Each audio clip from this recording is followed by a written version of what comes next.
குருவே சரணம், குருவே துணை. நம்முடைய முன்னோர்களுக்கு திதி தர்ப்பணம் அப்படின்னு சொல்லக்கூடிய காரியங்களை புரட்டாசி அமாவாசை, ஆடி அமாவாசை, வீதிபாதம் நாமயோகம் வரும் நாள், ஞாயிற்றுக்கிழமை அல்லது அவர்கள் இறந்த திதி அன்னைக்கு வருடா வருடம் திதி தர்ப்பணம் தருவது நம்முடைய சந்ததியினர்களுக்கு ஒரு நன்மையை உண்டாக்கும். அதுபோல் நாளைக்கு ஆடி அமாவாசை வரக்கூடிய நாள். இந்த நாளில் திதி தர்ப்பணம் தந்தால் 100% பலன் கிடைக்கும். ஆனால் நாளை யார் திதி தர்ப்பணம் தருகிறார்களோ அவர்களுக்கு 200 மடங்கு 200% பலன் கிடைக்கக்கூடிய நாள். அது என்ன அப்படின்னா, நாளைக்கு ஆடி அமாவாசையுடன் சேர்ந்து வீதிபாதம் நாம யோகமும் நாளைக்கு வருது.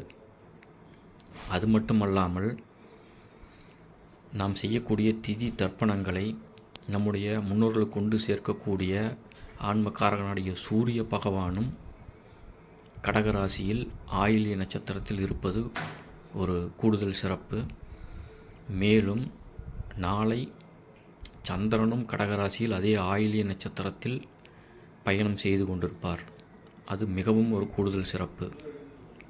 அது மட்டுமல்லாமல் குரு பகவானும் புதன் பகவான், ஆயில்ய நட்சத்திரத்துக்கு சொந்தக்காரராகிய புதன் பகவானும் அதே கடகராசியில் கர்மகாரகனாகிய சனி பகவான் நட்சத்திரமான பூச நட்சத்திரத்தில் இருப்பது கூடுதல் சிறப்பு.